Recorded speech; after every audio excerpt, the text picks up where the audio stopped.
República Mexicana. Saludo con mucho gusto a Alejandro Armenta, que es el presidente de la Comisión de Hacienda de la Cámara de Senadores. Vamos a platicar, pues bueno, todo el tema de los impuestos ahí en esa Cámara. Querido Alejandro, ¿cómo estás?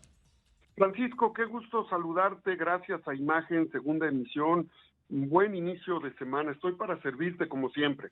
Oye, cuéntanos un poquito, ¿cómo quedó el asunto de los impuestos ahí en la Cámara? ¿Cuál fue la negociación? ¿Qué hubo? ¿Qué hay? ¿Qué viene de nuevo? ¿Qué viene de bueno, Alejandro?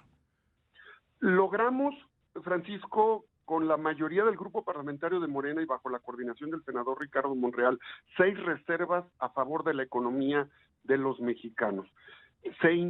Se logró eliminar la idea de el Big Brother. Recuerda que había la pretensión de querer violentar de alguna forma el derecho constitucional que nos otorga el artículo 16, que dice nadie puede ser molestado en sus personas, propiedades, bienes o posesiones, salvo por mandato judicial de autoridad expresamente indicado.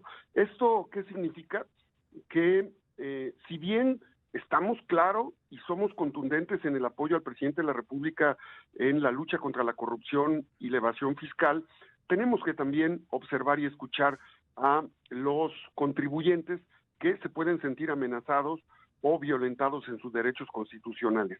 Más adelante revisaremos con la jefa del SAT una iniciativa que nos permita seguir impulsando la lucha contra la evasión fiscal, pero, repito, sin violentar garantías constitucionales. Otro tema central fue que impedimos el incremento que se pretendía hacer, Francisco, de el costo del servicio de telefonía y el costo de Internet. Era ilógico, era incongruente que frente al confinamiento, que frente a la pandemia, hoy en casa, estando jóvenes, niños, tomando clases, y que los padres de familia han tenido que contratar 3 veces más el servicio de Internet y 3 veces más la telefonía o de plataformas digitales, se hiciera un incremento del 56%. Solo autorizamos una actualización que tiene que ver con la inflación de 3%. Lo mismo hicimos con el Internet y la telefonía celular. Por lo tanto, esto desde luego fue pensando en la economía de las familias mexicanas. Y finalmente, también es claro que las plataformas digitales cobraron auge durante esta fase de la pandemia del COVID, y es por eso que, escuchando a los sectores productivos, impedimos los gravámenes que eran superiores al 3-4% y prácticamente los dejamos a la mitad, con el propósito de que no trasladaran estos incrementos a los usuarios finales, que es la población en general. Son temas centrales que consideramos contribuyen a la economía de las micro, pequeñas, medianas empresas, pero también contribuyen al ingreso de las familias mexicanas en general, Francisco. Creo que hubo mucha sensibilidad y empatía, Alejandro, porque había como preocupación, ¿eh? O sea, la gente, yo entiendo también que hay que impulsar, por supuesto, la recaudación, es muy importante en el país, pero también había una cierta preocupación, ¿no? La gente sentía que esto ya era demasiado, ir demasiado allá. Y por el otro lado también esto del Internet me parece que se actuó con sensibilidad, Alejandro. Sí, fíjate que hubo un parlamento abierto, para eso sirven los parlamentos. Todo el mes de septiembre escuchamos más de 200 ponencias o participaciones de la industria del vestido, del calzado, de la industria automotriz, de los prestadores de plataformas digitales, del sector primario de la economía, del sector industrial y del sector servicios.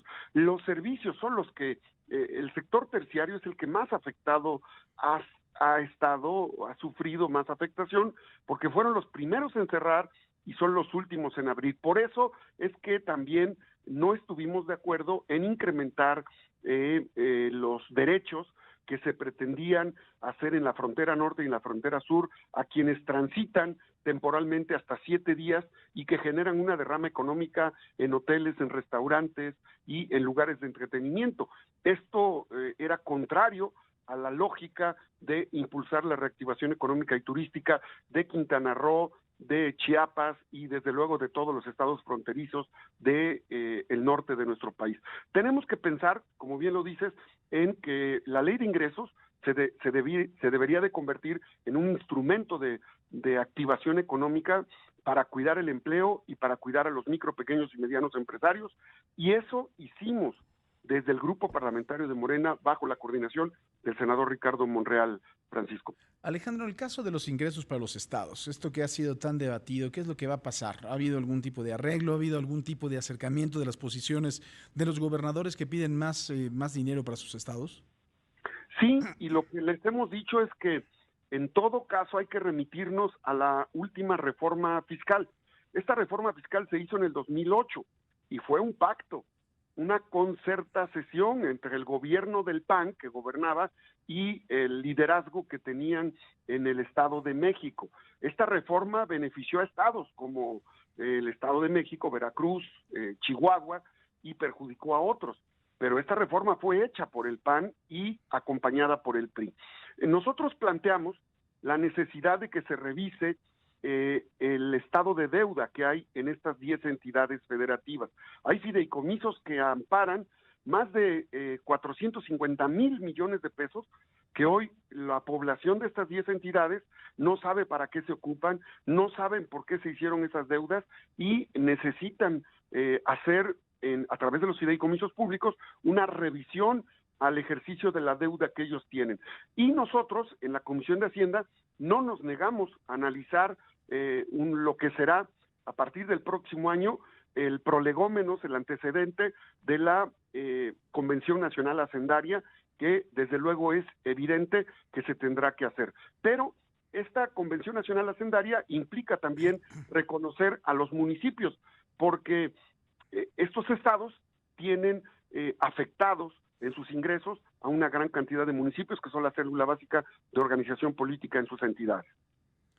Alejandro, pues te quiero agradecer mucho que hayas tomado la llamada de la segunda imagen informativa. Enhorabuena que se hayan llegado a estos consensos y ojalá que se siga avanzando, por supuesto. Te agradezco mucho, mi querido Alejandro. Gracias a ti, Francisco. Qué gusto saludarte, a tu equipo de producción, a Imagen, segunda emisión. Gracias. Gracias, Alejandro Armenta, senador de Morena y presidente de la Comisión de Hacienda de la Cámara de Senadores.